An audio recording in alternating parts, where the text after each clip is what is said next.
Hello ladies and gents, welcome back once again to another round of Cushmic Sounds video demos. And this time around I've got probably my favourite guitar of all time.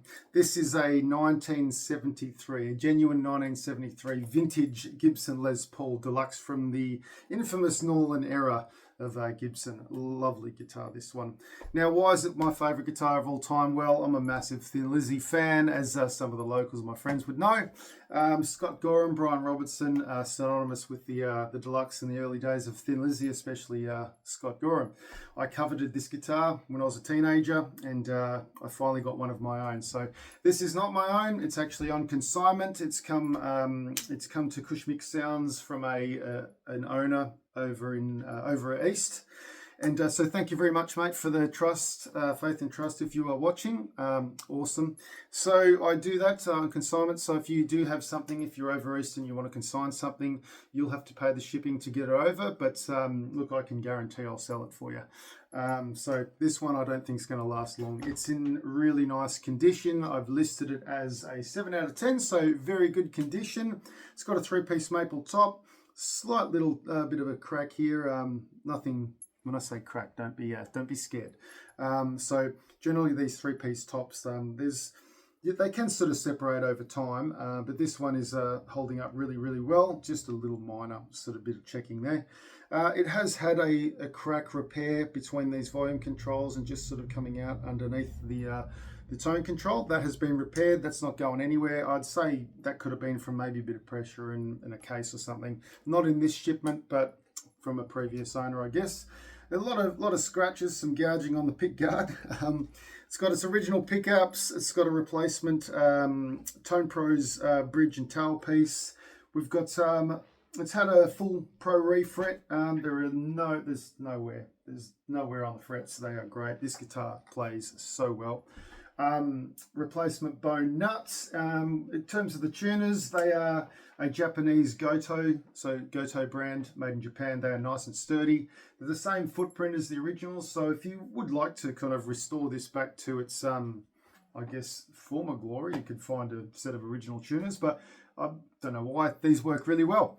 As with the bridge and tailpiece, if you really wanted to, but these work really, really well. They do the job. It's got a replacement bit of plastic for the switch tip. Original rhythm treble plate and poker chip, whatever you want to call it. It's got its original mini humbuckers. I think I said that earlier. These mini humbuckers, in terms of output, I've got them written on my website here, but cheat sheet, we've got neck is a 6.18K and the bridge is a 6.33K. I think I've listed all the pots and wiring. Caps are original.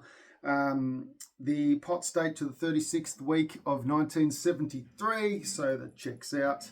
It's got I should say as well, these are the pancake body guitars. So at the time, Gibson used 2 pieces of mahogany with a piece of maple sandwiched in between, and also turn that down, and also a 3-piece mahogany neck with a really quite large neck volute here as well.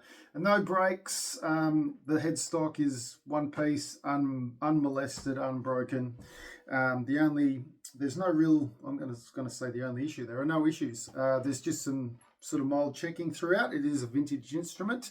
This guitar is over 50 years old. So in terms of condition, it's really good. Very, very good. All right, I'm going to stop talking here and I'm going to start playing. So I should mention as well, actually, before I stop talking, sorry, I love a chat. This neck pickup volume has a treble bleed on it as well. So what that does, if you don't know what a treble bleed does, layman's terms, I'm talking the full treble right now. If I cover my mouth, it gets a bit muffled. So generally with electric guitars, with these Gibson guitars, when you turn the volume down, it can get muddy and woofy and, quite dark. What the treble bleed does, it actually helps you retain that clarity when you turn the volume control down. So I'll do that now.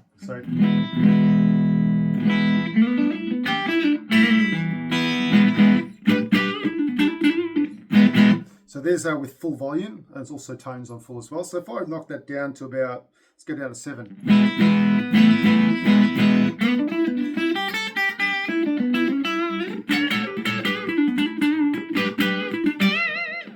let's turn it down a little bit more. Let's go to maybe 4.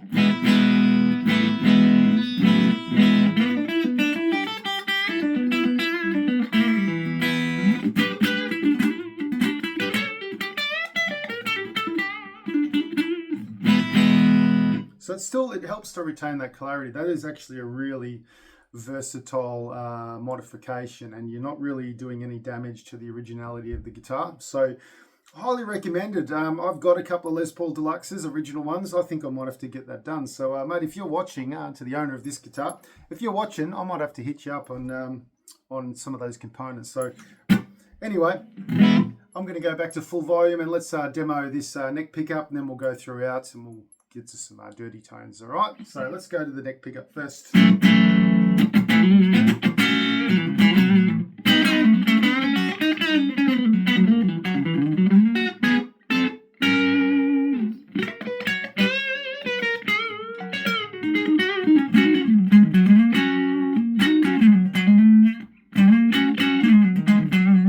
don't know what that was, I'm sorry.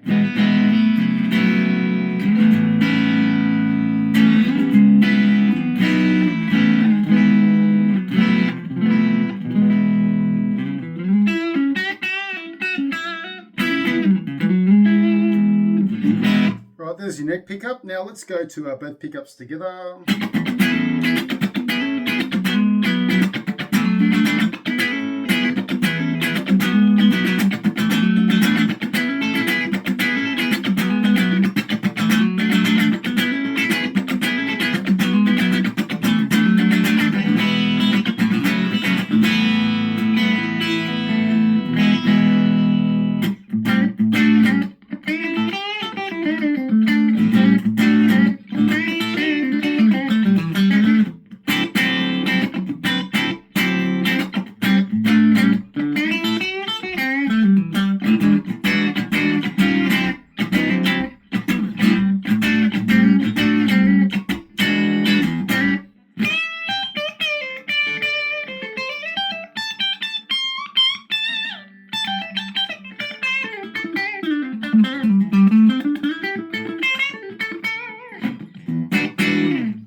Like that in between tone, that it's got a bit of a quack to it. Look, I've always looked at these Les Paul Deluxes as being like the, you know, if you're a Fender player, if you're like a Strat Tele player, these are kind of like the Strat Tele players, Les Paul, in my opinion. They've just got a vibe to them. They're not overly highly out. They're not massively a high output Les Paul. They just kind of, they just work. They're really cool. I guess that's why, you know, Pete Townsend as well, another famous deluxe player. But you know, Scott Gorham, you know, one of my absolute heroes. You know, hence my long hair. He just used one for a number of years in Lizzie, and well, I guess before the 80s came along, he switched to the standard, went that higher output. I do believe that he put double white Damasios in his deluxe after a time as well. So I don't recommend doing that, but once you got this guitar, do whatever you like. I like the sound of these. Let's go to this nice bright bridge pickup.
Man, it's got a tone, this thing. I really like this one. Neck shape as well, I didn't touch on before, but this has got, I've got a couple of other 70s Les Pauls that I own, and they got quite thin, really narrow, thin necks. This has got a really comfortable sort of C shape, and around about here it starts to get a little bit, I guess, chunkier, but not chunkier like a 50s Les Paul, but it's just a nice, really well contoured neck shape. Original from the factory. Yeah, some of these can be different as well, which is kind of cool. So they're all unique. This one, these guitars, they're all unique. So this is why we need one more all the time. There's always room for one more. I should say more than one. Anyway, let's go to some Overdrive.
I mean, as I've been playing for a long time, but as you can see, it's quite easy to get around this fretboard, quite manageable.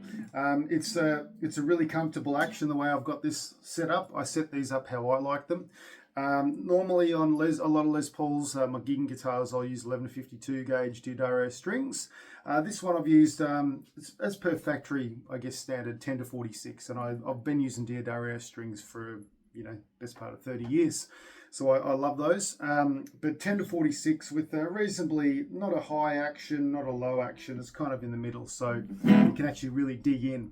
But yeah, if you want a custom setup, I'm happy to do that for you as well. So, but as it is now, plays perfectly. All right, let's go to both pickups together.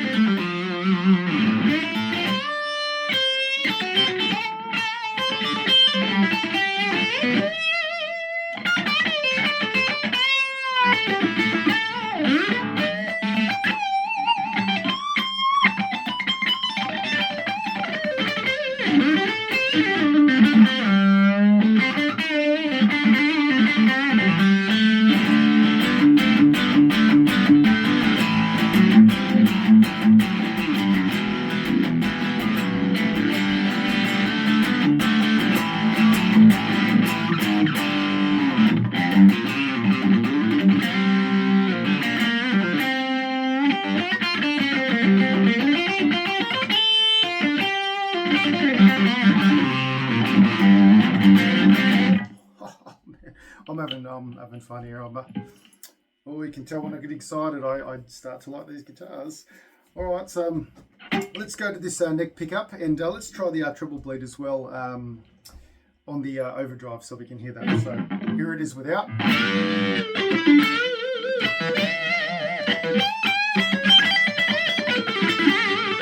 All right, so that's full volume. Now let's go down to about, let's go down to 7.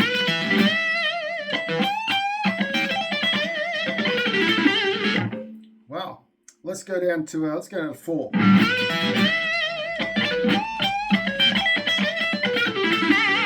Now let's go down to about 2.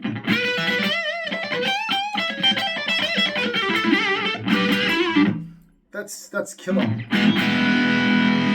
Here's full volume.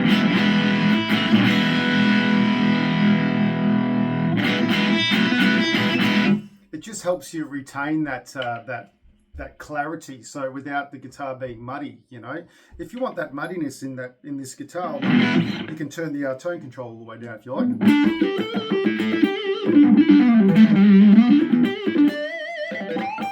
That's that kind of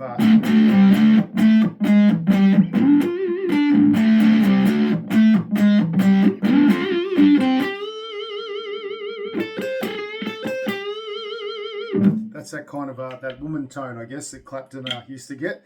The tone control in the bridge also works really well.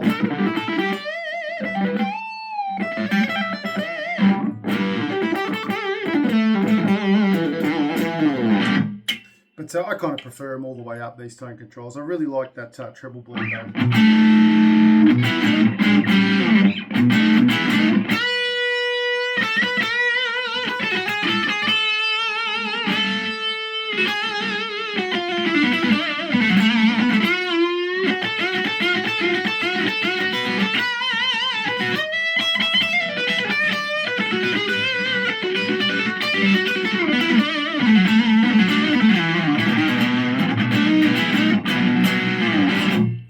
Right, ladies and gents, I'm going to leave it there for this this video.